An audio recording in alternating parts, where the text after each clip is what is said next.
Summer is officially here, baby, and we could think of no better way to stay cool this summer than by giving back to others. On September 1st, Laura and I will be donating $1 for every rating and $2 for every written review on Apple Podcasts to a charity that you, our listeners, get to help us pick. Follow us on our socials at Impolite Society Podcast to find out more about how we're going to be picking our charity and to weigh in and let us know what charity you want us to support.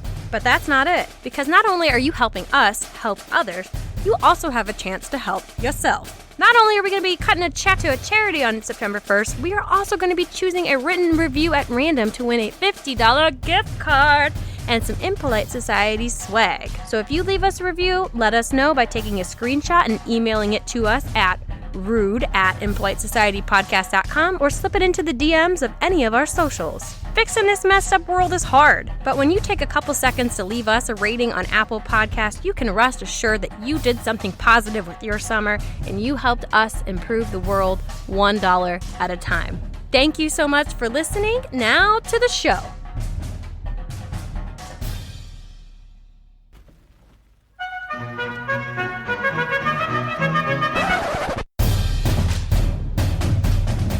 You're listening to Impolite Society with Laura and Rachel. 'Cause I'm a happy guy. 'Cause I'm a happy guy. Welcome to the 21st century. Laura and I got a TikTok. And that's all I watch is happy dog videos. What else would you watch? So welcome to 2021, year of the talk, and welcome to Impolite Society, the podcast where we dig into taboo topics by asking each other a rude question every week or every episode. How often do we do this? Every 2 weeks. Every 2 weeks. Every 2 weeks, a new episode. We are your hosts. My name is Rachel. Rachel. It is what it is. I didn't pick it. I'm Laura. AKA Pork Princess and Turd. We got our first cyber bullies. We made a YouTube station. It was wonderful. He called us a turd. We loved it. Rachel shamed me for loving pork, the Pork Princess, on I didn't come up with that. Eating with a regular guy. Everything's coming up podcast roses, everyone. Yeah, we're feeling really good. Our self-esteem is really high. This is how we like it. Turd. I have an interesting story where my self-esteem was also not as high as it could be. So I went to a wedding like just a weekend or two ago. And, I was raring to go, been locked up for a year. I'm like, let me on the dance floor. I mean, it was great. I had a blast. The bar was open. Love was in the air. And the buffet was stacked. I don't even feel hungry by the time dinner comes around. But then they roll out this buffet of this delicious smelling food. And I'm like, fuck yeah, I want that. Load it up. Server wearing mask and rubber gloves and a hazmat suit. Just lay it on. Keep it coming. Keep it coming. They ask, how many rolls do you want? Is that even a question? 3. How many? All of them. How many are you going to stack on there? That's the answer. How many you got? So I got that. And of course I load up on the bread and the pasta. And we go through it again. I mean, it's seconds. It's an all-you-eat buffet.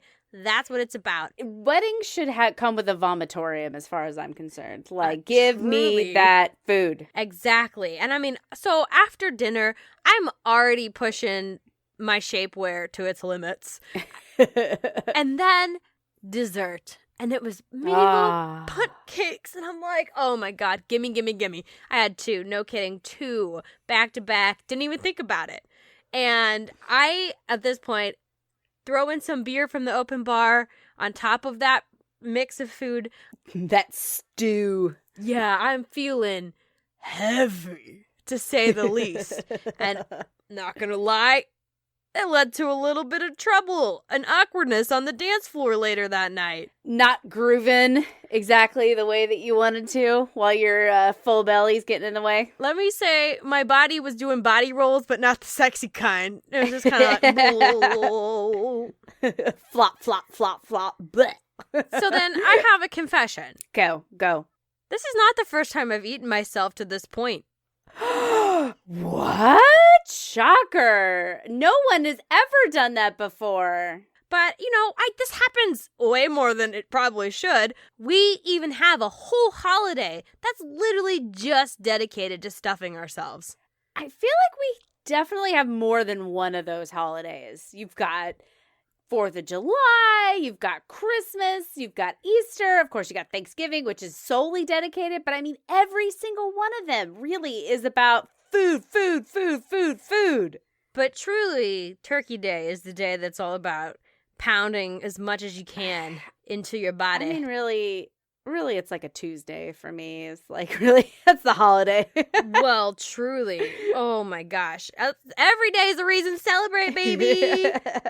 But this leads me to my rude question. We've all been there. We've all eaten so much where we feel like we're at the point where we're going to burst.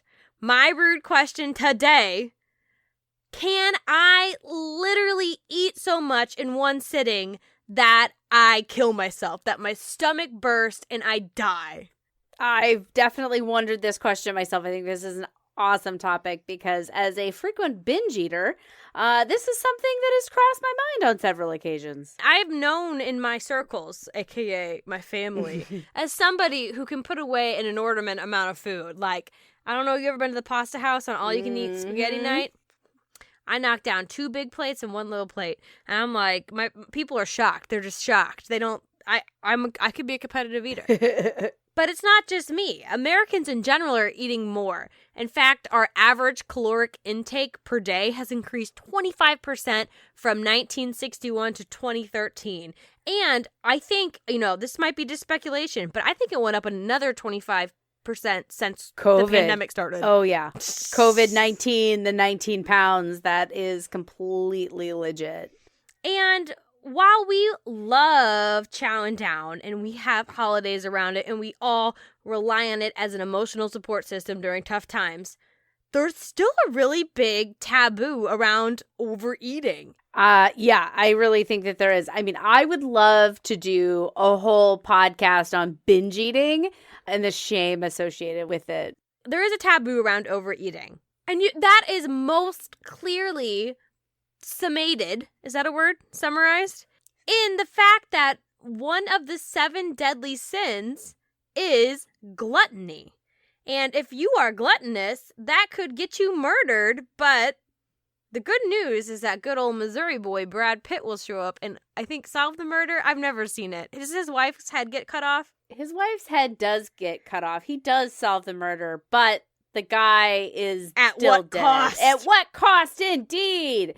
And it is absolutely a 7th sin. And I remember having trouble with this when I was like in grade school and learning about, the Catholicism and the 7 deadly sins. And I was like, I'm fat. Am I going to hell because I'm fat? You and the rest of us, kiddo. We're all on the express train. All because we like to eat that food. Eat that what?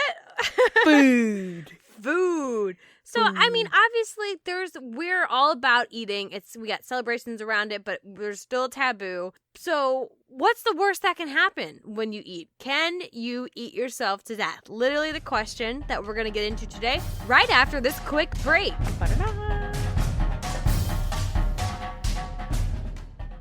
Hello, everybody. My name's Matt. I'm Brent. And we host ReviewParty.com. It's the only podcast that reviews internet reviews from Amazon, Yelp, Google, and all of the others. I think we got a little clip to share. This is a review from TrustedCaskets.com. James Ruffalo titles his review, Outstanding Quality. I suspect my dad will enjoy it. It's a rich mahogany casket, along the lines of what he requested. But it doesn't matter anyhow. He's not in a position to complain. Good job. 5 stars. Your dad's dead, dude. Hey, Not cracking cool. jokes. Too soon. My love of the dedication to the bit is at odds with my love of living fathers. Nothing quite like a living dad. Night of the Living Dad. That's every night, I hope, for everyone out there. You can find ReviewParty.com wherever you listen to podcasts. Every Tuesday Reviews Day and at ReviewParty.com. You got links to all the episodes and all kinds of other fun stuff on there. Join the party.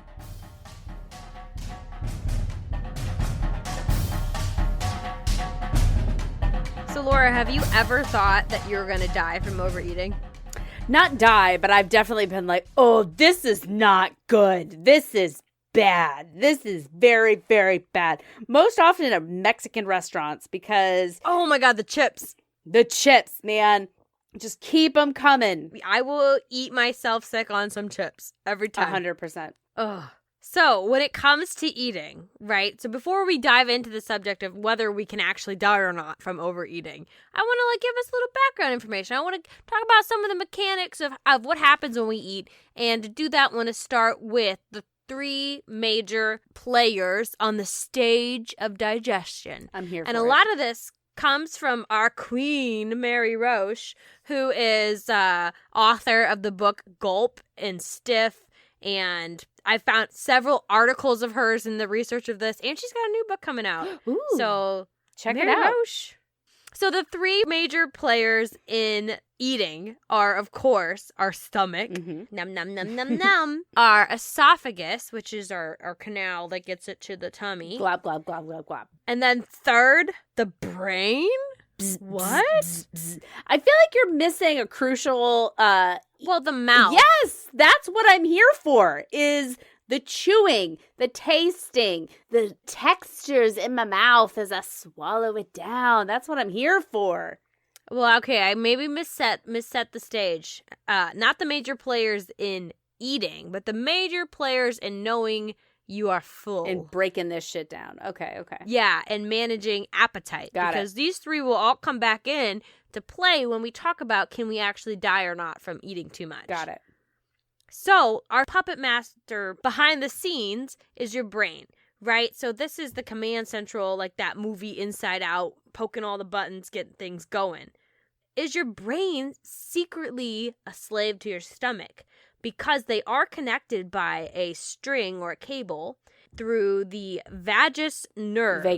Vagus nerve. Thank God you went to school and learned about the human body, because I know nothing about this. So this nerve is a hormone highway. Hormone highway. I know, I like alliteration. What can I say? It's the poor man's literary device. So the tum-tum, when it hits empty, when it's running on low, our insulin levels drop and we get hit right in the hypothalamus theorem. Hypothalamus. The hypothalamus. We get a punch right there. And that's essentially, in layman's term, the deep part of our brain that regulates basic functions like hunger, thirst, and thirst, if you know what I'm saying. Yo, sexy thirst. Yeah, so it manages all that basic function. So when our tummy is empty... The cave brain. The cave brain. Yes. So when it's empty, it triggers that little section going, and that's when we get hit with this hormone called ghrelin, a.k.a. Wait, did I get it right? I think so. I think it's ghrelin. Ghrelin, don't get it wet after midnight or something like that. Don't eat after midnight. Apparently, it's just a bad idea in general. Gremlins know the deal. Your ghrelin knows the deal. Just don't eat after midnight. Don't do guys. it.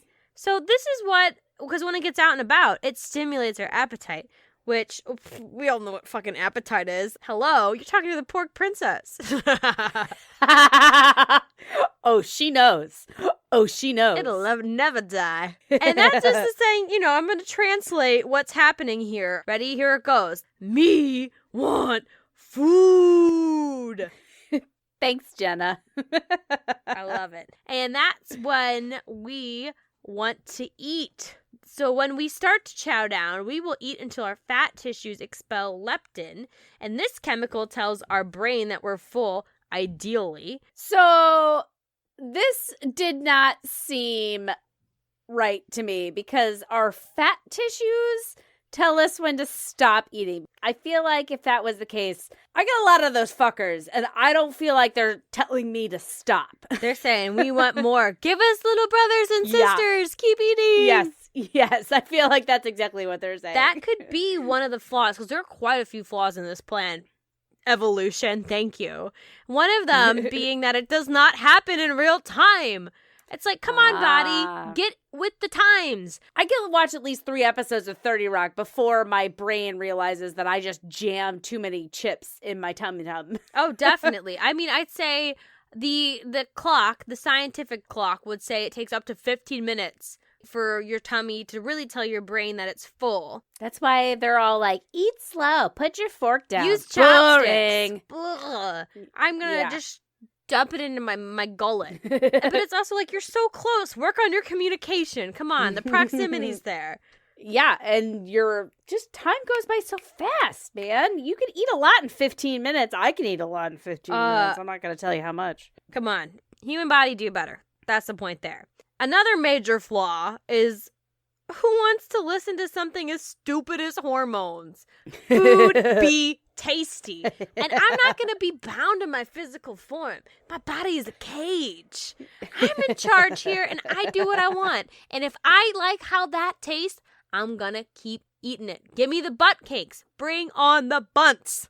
It's my hot body. I do what I want. Shut up, hormones. I will override your ass because it tastes too fucking good.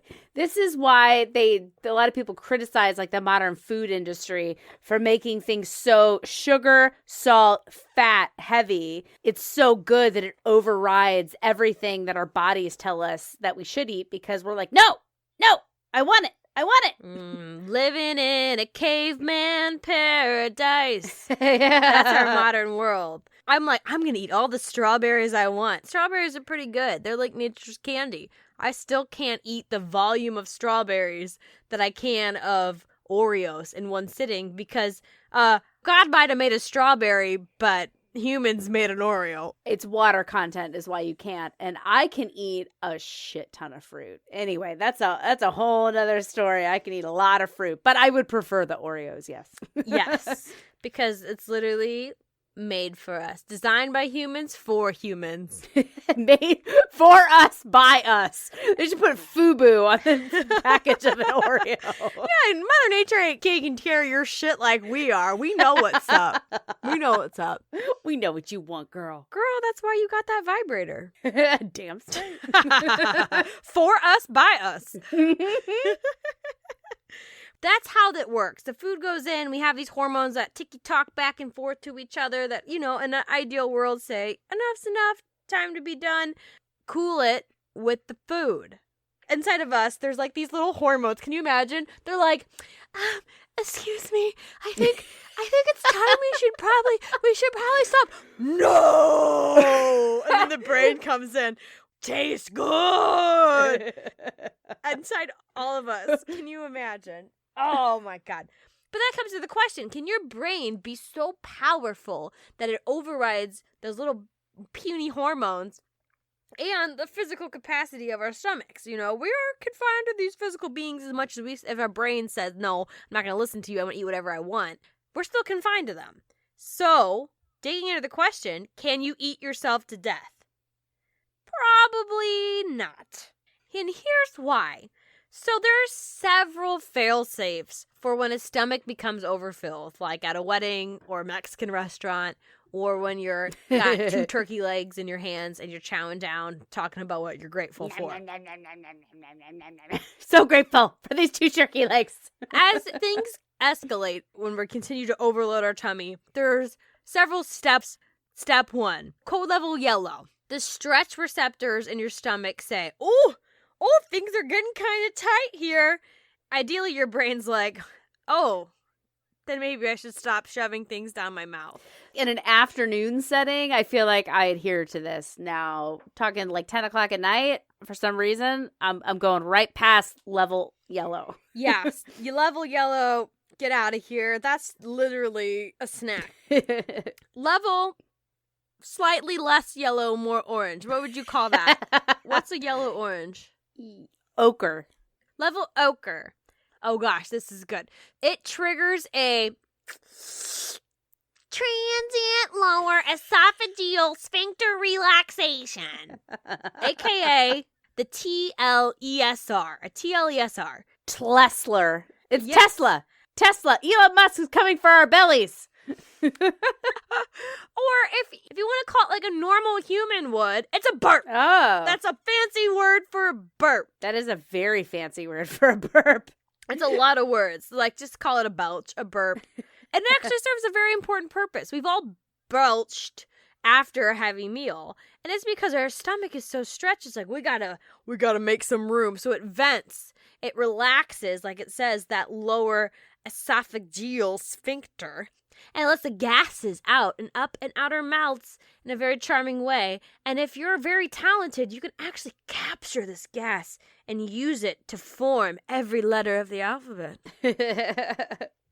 My baby, Charlotte, she'll eat half a bottle, have a burp, and then go right back She's at it. making I'm room. Like, you are my daughter. Good for her.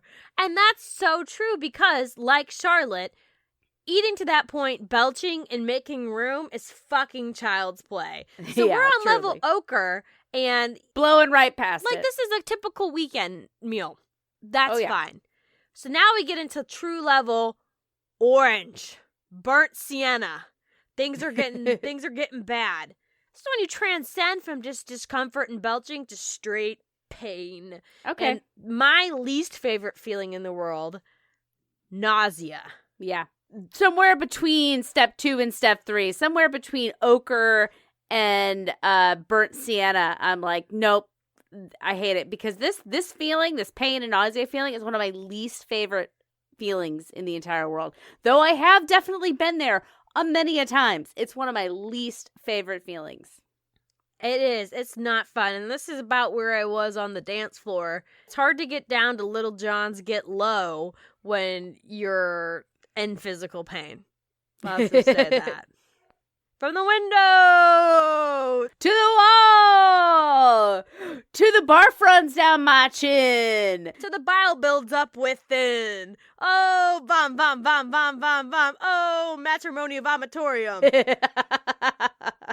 When is that going to become the next wedding trend? Let's get that in Bride magazine. We're going to be rich. So once you cross from red, you get into the danger zone, which is level 4, red alert, flashing lights. Your body says, no, I physically cannot handle any more of this nonsense. We are vacating. And this is about time you're making your pilgrimage to pay homage at the porcelain altar, aka blow chunks. A healthy stomach will spew well before anything inside bursts, ruptures, or splits.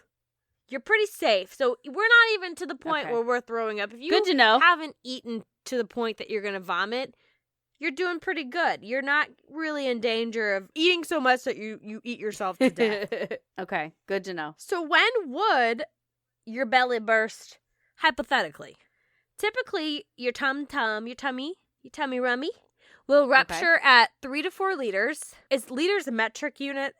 Yes. I don't know how much 3 to 4 liters is, but I can tell you in American red, white, and blue bald eagles Statue of Liberty style, that is about a gallon. I feel like that's not that much. That's what they found from doing a study on cadavers. So a cadaver is not living. Duh. That's groundbreaking reporting right there. But a cadaver is not living in the fact that the food isn't moving through the digestive system. Okay, it's not passing little through to the small intestine. Exactly. Your little escape hatch at the bottom is also moving stuff out, I think, within a certain amount of time. So that's helping. And also, when you're dead, you're a little bit stiffer. Yeah. There's not as much. Yeah. You have a little bit more flexibility when you're alive. And that's evident in the fact that competitive eaters regularly eat themselves past that limit. You mean, or Laura regularly eats herself past that limit. You do not eat more than a gallon of food in one sitting. Maybe define a sitting. Is that like an hour? Well, okay, maybe over the course of hours, maybe. I don't know what you do. Yeah, I feel like over a party where there's like a free for all food table. It's probably less than you think. I don't know. Also, what helps it stretch too with the cadavers is they're testing it with water, Mhm. and they're pouring it down the throat so it goes fast. If you go slower, you can get a little bit more stretch, like when you're visiting the hors d'oeuvres table, as we would say in the Midwest. The hors d'oeuvre table, if you're visiting it over and over again, you're going to get more capacity. It's kind of like anal, you start with one finger and then you make your way to 2. And then you can't start with the 3 fingers. You gotta. Okay. I'm just saying. on. You can't start with a dick. You gotta start, small. I was not expecting that on tonight's conversation, but that's fair. That for any part of the digestive system, it can always make room. Room can be made. I was listening to a podcast earlier about sex, and so that's what first came to mind. Yeah, because when I think about gorging myself to the point of thinking I'm going to die, sex pops right in. It's the first thing I want to do. I was thinking about making room, going slow. These are the things that you have to do when you're also preparing for... Have you ever eaten so much that you're like, there's no way that anything else is fitting inside of this thing Literally tonight? on the other end. Oh, I'm not even talking about anal sex. I'm just like, there's no more volume. Every inch of their inside is spoken filled. for. Done. Sorry. Try again later. Try again later. We're at capacity. No vacancy.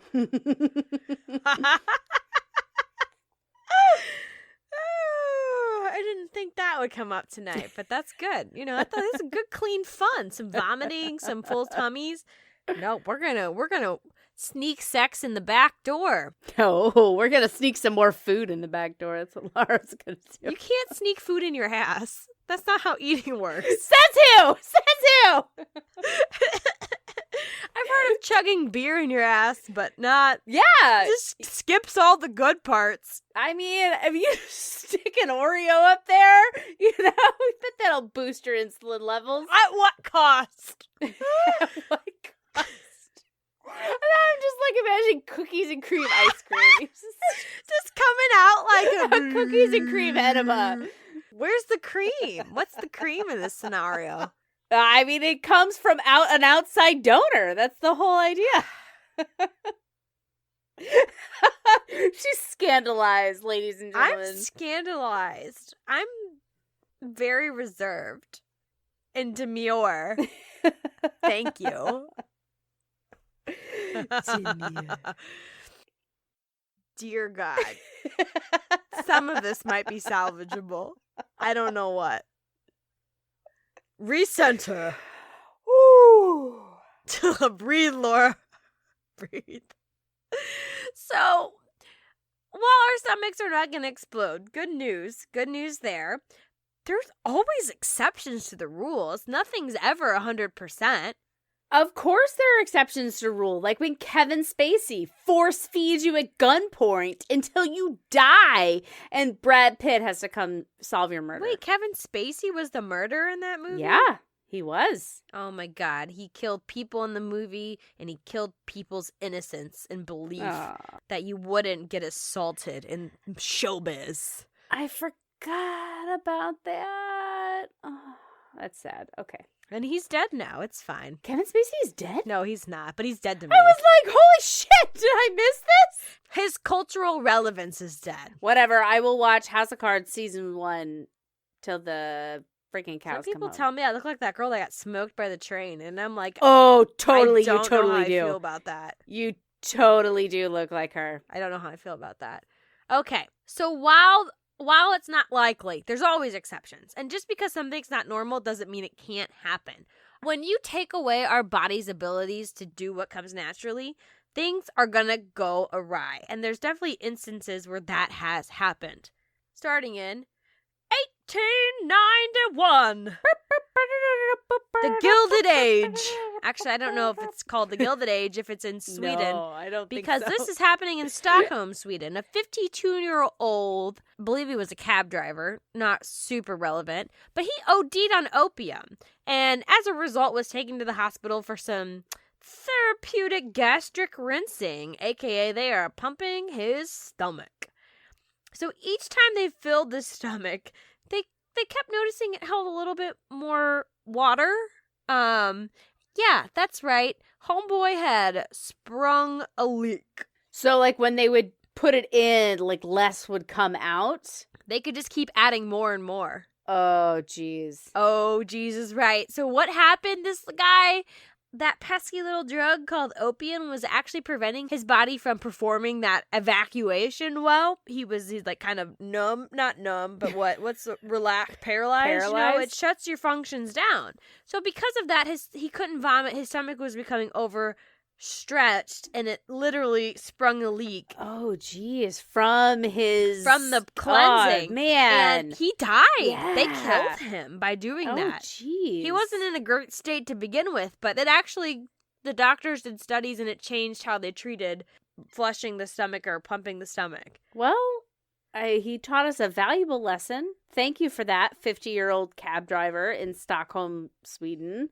We appreciate your sacrifice. Yeah, so it can happen when narcotics or something else is stopping the body or numbing the body from being able to do what it needs to do. This reminds me of the time, you can probably cut this out, but I just want to tell the story. But my dad had colon cancer. They had to remove part of his colon, right? And you have to wait for peristalsis, I believe, for the colon to like restart before you can leave the hospital. He was in the hospital for a month, by the way. Yeah. Before it restarted. He did not eat legitimate food for a month. He had to be IV fluid. But anyway, so after his surgery, they were testing the waters and they were kind of going to see what happens. And they're like, okay, well, I guess we'll order you lunch. By the time lunch came, he was so like distended in his stomach, they had to put an NG tube in where they like sucked all this shit out of his mouth. And so I've been at the hospital for like 12 hours. I'm sitting there eating his lunch, watching them shove an NG tube down his throat and take out the most, like a liter of like vile, black-looking, disgusting shit out of his stomach. I'm sitting here eating a sandwich like, oh, that's gross. Nom, nom, nom, nom. Oh, that's really nasty. Nom, nom, nom, nom. Well, he couldn't have let it go to waste. Yeah, I mean, that's kind of my mentality, but also I was fucking hungry because I was there for forever. It was gross. Wow. The human body, capable of such beauty and such disgustingness. It was like black as midnight, man. Whatever came out of him, it was foul. Wow. And that's, probably something like that inside of us right now. Mm-hmm. Yay. So another case where somebody did overeat to the point of death comes in the form of a 31-year-old psychologist from Florida. Of course. What a place to die. The heat really sinks in fast. I can't imagine the scene they stumbled upon. But she was found dead in her kitchen with her stomach very much distended. She had actually just returned. Oh, this hurts me in the heart. She had just returned from the emergency room where she had gotten her stomach pumped after eating pounds and pounds of hot dogs, crackers, and milk. So they cleared her out. She came home, and she instantly did the same thing. Oh, geez, Louise. First of all, you're a psychologist, so you should know better. But as we all know, those who can't do teach, right? But also, if I'm going to die from overeating, God, I hope it's for something better than hot dogs and crackers. Ugh. Yeah, because, girl, if you had told me I was going to die from wieners being shoved in my mouth, I would have a very different picture. Whole different mental image. Definitely. And it's just like, yeah, not for that. She literally stopped at the store on her way back and bought more. Poor thing. And then, you make fun, but yeah, that makes hurts. me sad. That hurts. It just makes me sad. As somebody who's had iffy relationship, we both have iffy relationships with food throughout our lives. It's just like part of me gets it, and the other part is like, why? yeah. Oh, same. So what happened in her case? It had not so much to do with the food. She literally did it earlier that day. What her fatal mistake was, and this is a very legitimate tale of caution, is the most dangerous thing you can eat during a binge like this is the last thing you eat. And that's not a thing about, not like the food, but what you do after you eat a lot and you feel uncomfortable.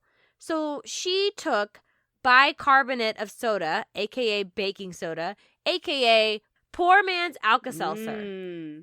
So she had literally in her shopping bag, as with the hot dogs and all the other junk, she had this just pure baking soda that she drank after.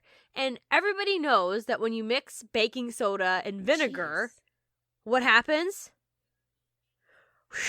Boom, you make a volcano. So if you put that into your acidic stomach, Yeah. it makes a lot of gas. And that's what helps, right? It makes you belch. But in this case, they think that one of the chunks of hot dogs, because, oh my God, homegirl didn't even chew them very well. So they had like big chunks of hot dogs. They think a chunk of hot dog got lodged and blocked her esophagus, so she wasn't able to burp. So then eventually her stomach just filled up with so much gas from the baking soda that it pushed her diaphragm up and asphyxiated her. God. So at least that's fast. I don't think that was probably fast. I feel like that would be a slow... minutes. Slow suffocation, basically, because you can't breathe. Yeah, but that's going to be better than this next woman, let me tell you. Because at least within minutes, you're gone, right? You're 5 to 6 minutes, right? Isn't that how long it would take? Probably. That sounds about like, right. you die after 3 minutes, you go unconscious, and then you're gone. But anyways, word to the wise, if you've eaten yourself where you're in the ochre zone, or maybe tiptoeing into the burnt sienna, drink some carbonated water or a soda or some white soda. Don't take baking soda because it's just too extreme. Or just Alka-Seltzer. I feel like baking soda straight is a really extreme thing. Like, go with the Alka-Seltzer or go with the white soda. Do not go with just straight baking soda, and certainly not vinegar. I don't know. Jesus Christ. Well, the vinegar is what you've already eaten. It's part of your your stomach acid. Oh, your gastric juices. Okay, I hear you. Yeah.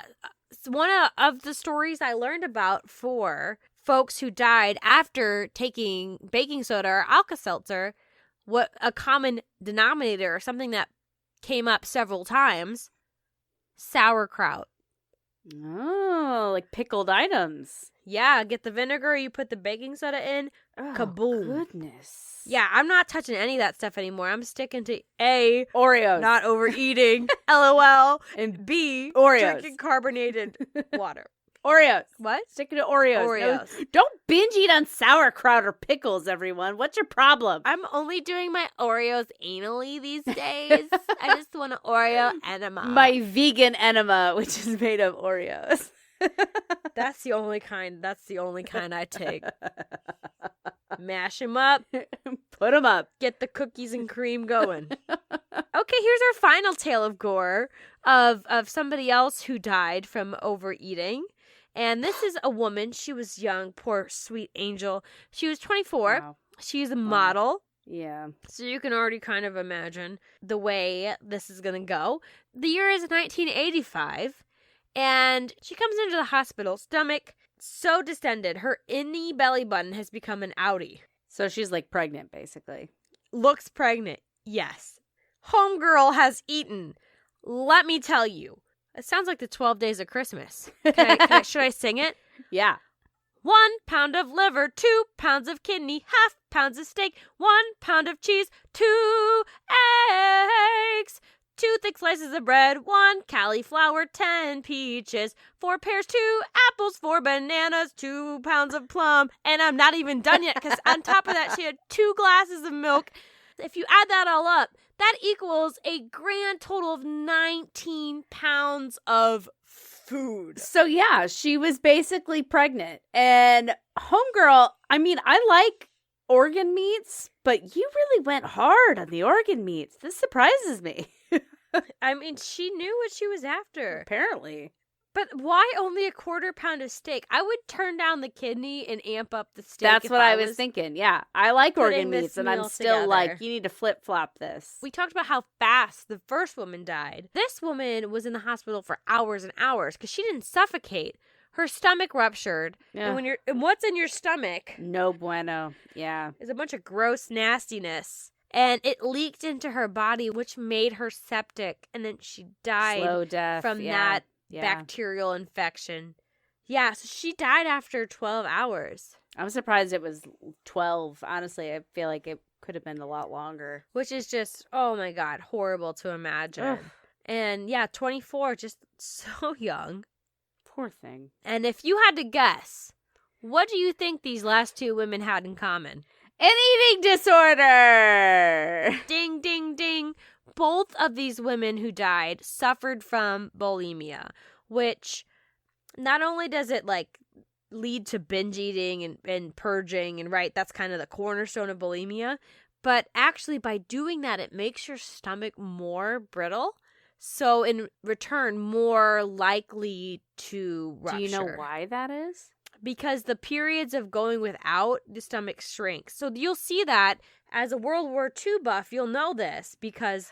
Oh, at the concentration camps. And when they came out, if they ate too much rich food or too much food at once, their stomachs would burst. People died of that after World War II. Yeah. The concentration camp victims, they gave them food. They didn't know any better. Yeah. And they died. There's actually a heartbreaking scene about it in Band of Brothers. You should watch Band of Brothers. It's on the list.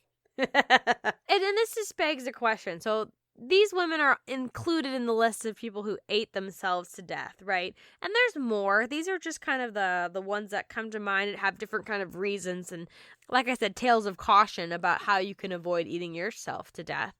But when it comes down to it, 2 out of 3, one obviously had a drug addiction, and the 2 others had a mental illness.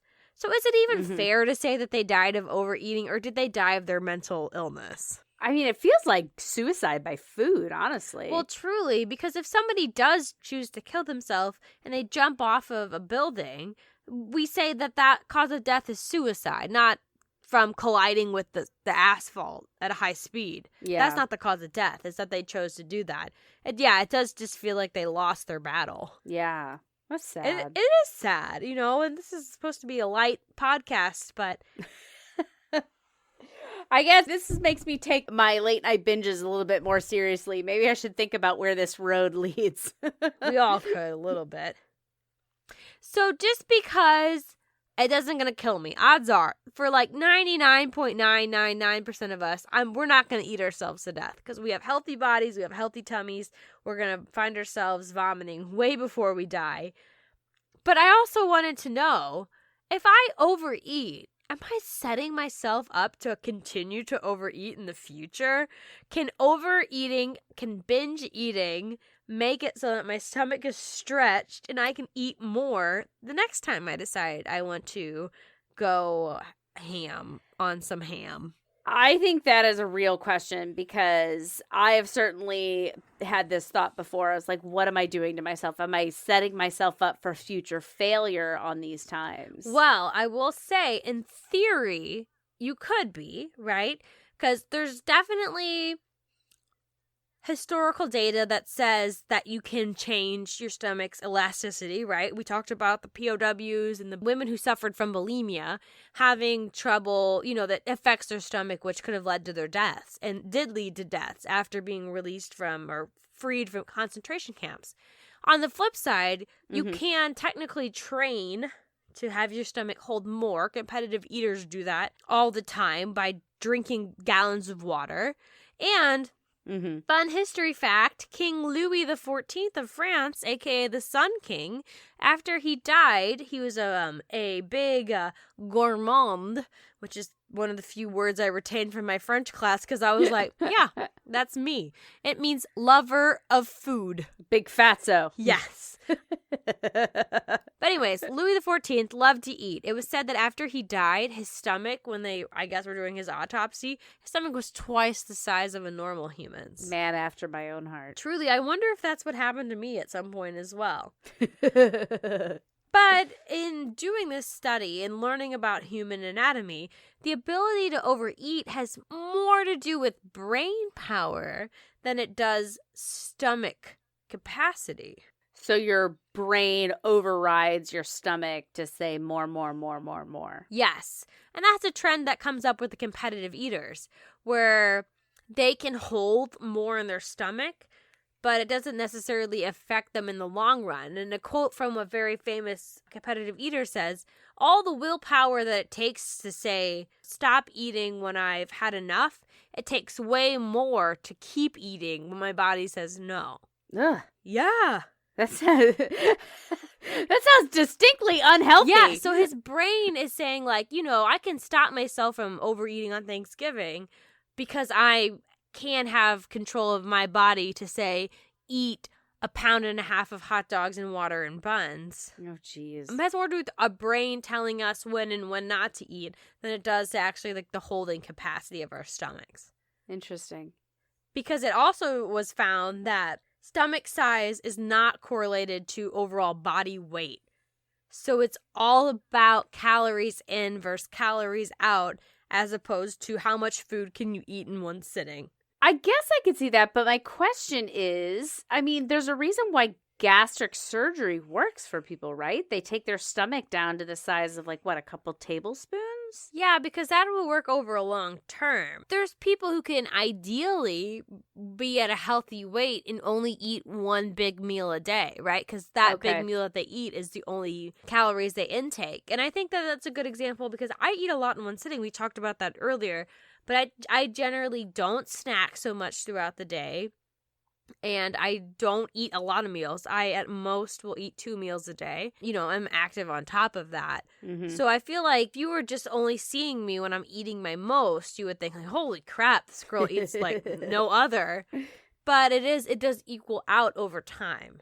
Yeah. So, yeah, like you said, comes into calories in versus calories out. So the amount of calories you can eat in one sitting, maybe your stomach can hold a lot, but if it uses that over a 24-hour period, then you're leveling out. Exactly. Yeah. So people assume people who are heavier have bigger stomachs, but that's not all the case. Because somebody who just consistently eats throughout the day, they could be at a higher BMI, but just never sit down and have like a gorgy meal. I don't know anything about that. I'm a grazer. I think we all learned about that during COVID because suddenly our kitchens were there all day, every day. It makes a difference. Yeah. So that wraps up the research I did. You probably can't eat yourself to death, but there are lots of interesting things when it comes to our stomach size, and our approach to food. And I think that surprise player in the equation, the brain, has a lot to do with that. And we will come back to that when we get into our musing section.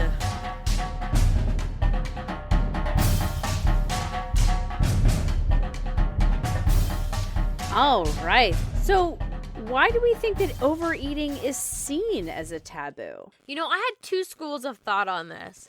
The first comes from a scarcity model. When we are cave people, food is scarce. It's limited.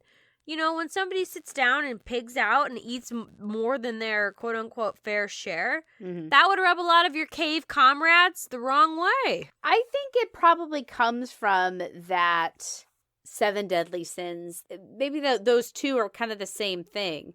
Because as we've discussed previously, nobody likes that person who takes the last piece of pizza, even without a scarcity model. We don't want to be taken away. And that makes me think of when I was in grade school and they talked about the 7 deadly sins and gluttony.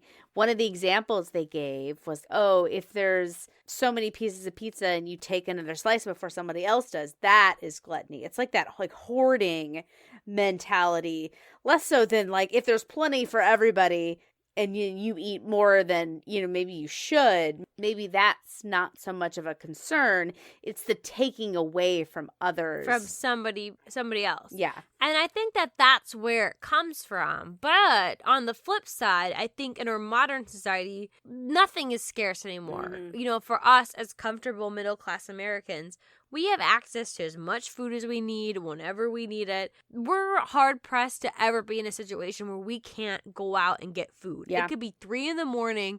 I can go down the street to my 24-hour grocer and I can get food. Mm-hmm. So then why does that mindset still apply? And I think it comes from when the pendulum swings too far the other way. So suddenly we're not worried about somebody taking we're all still a little bit worried about someone taking my food.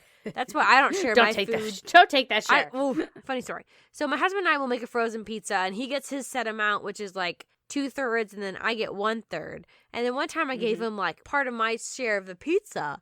You're watching it the whole time like, you motherfucker. No, I'm looking at him, and he literally doesn't finish, and he starts to give it to the goddamn dog. And I was like, whoa.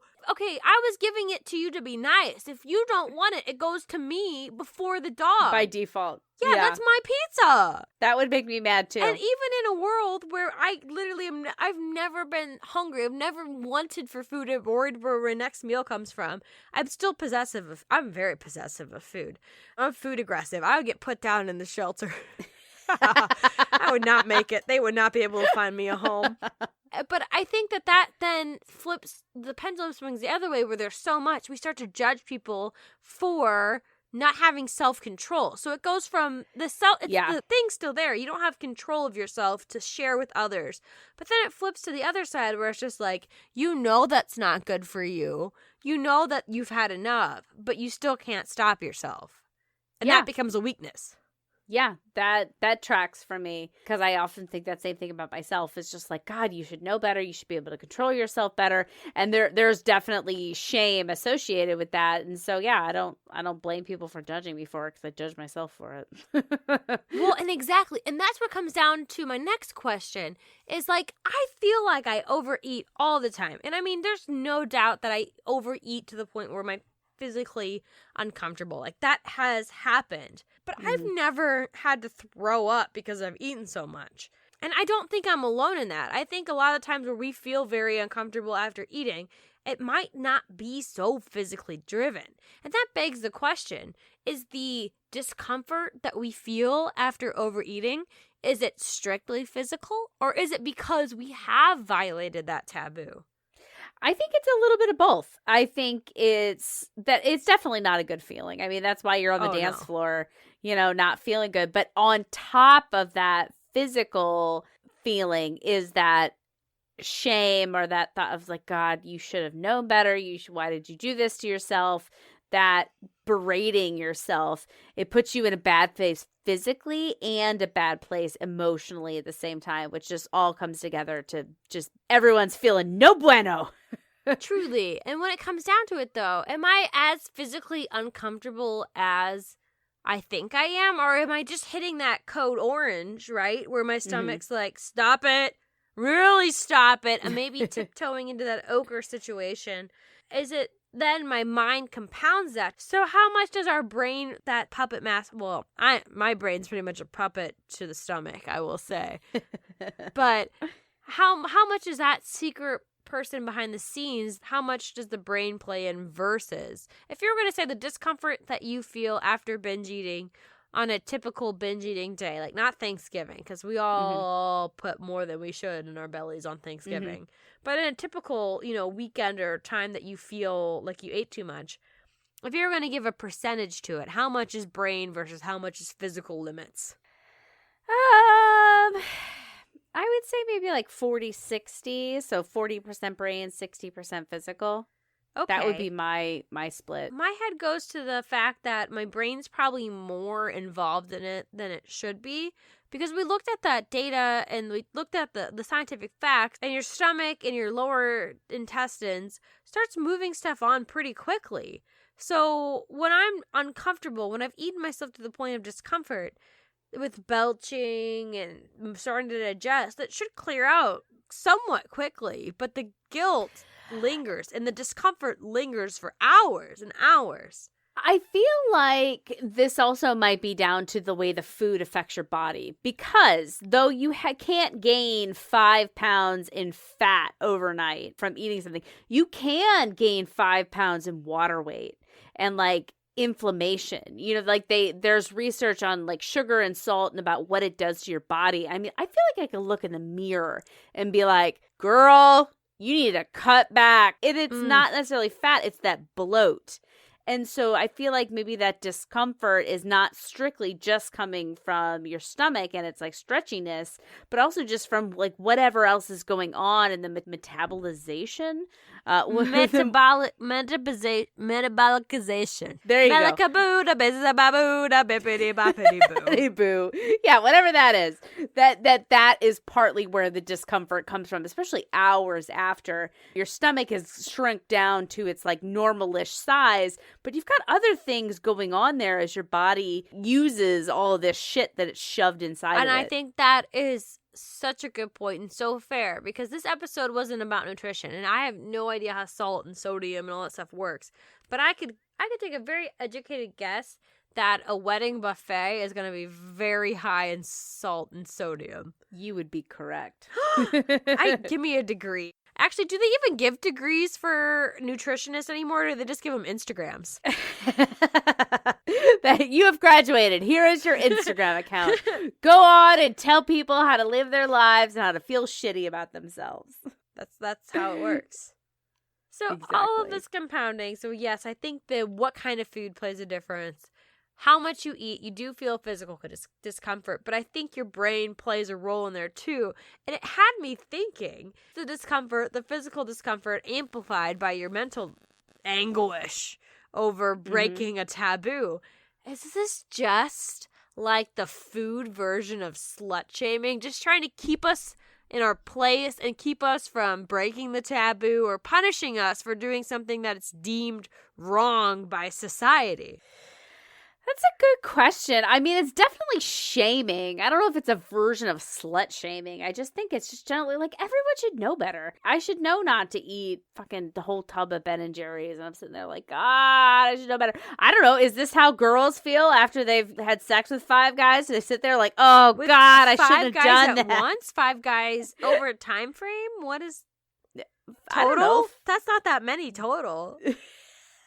No, not total. Like in your lifetime, no, 5 isn't anything. But I don't know, go 5 guys in one night. Are they sitting there like, oh God, I shouldn't have done that? I blah, blah, blah, blah. But I don't know. I think it's just a version of shame, and that comes in so many different packages.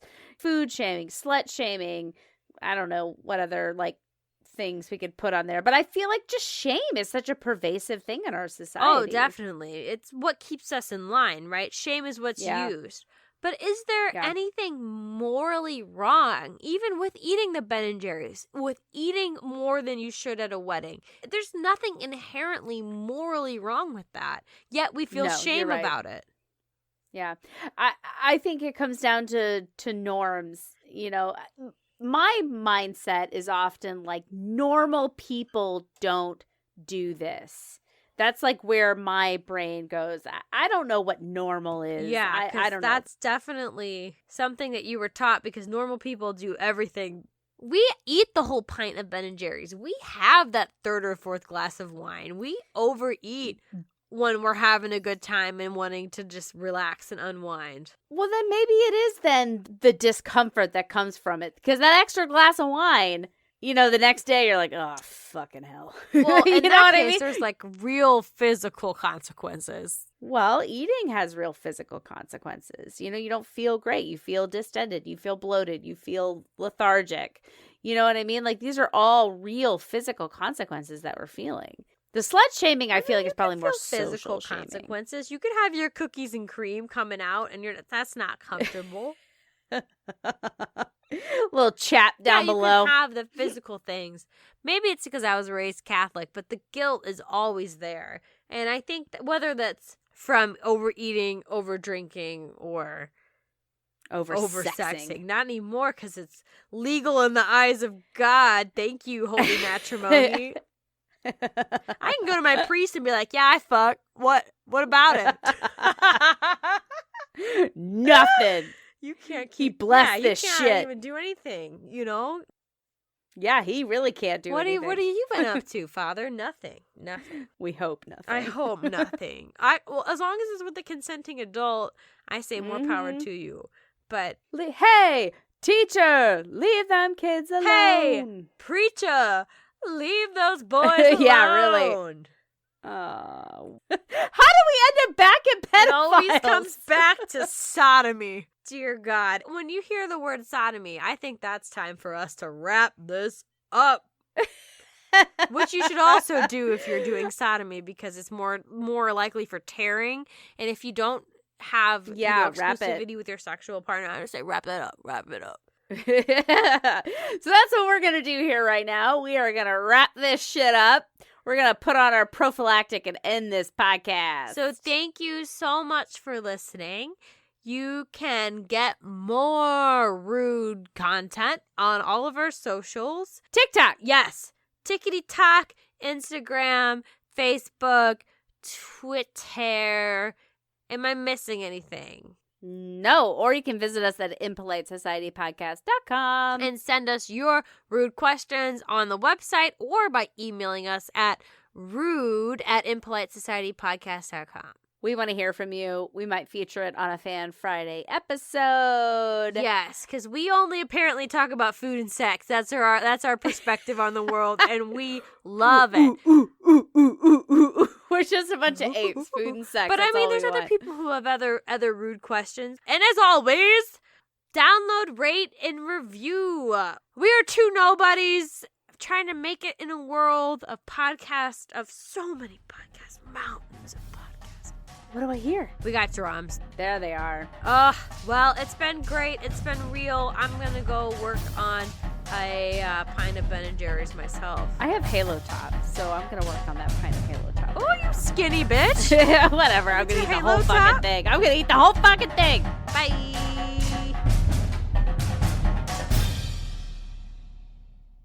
Oh, matrimony vomitorium.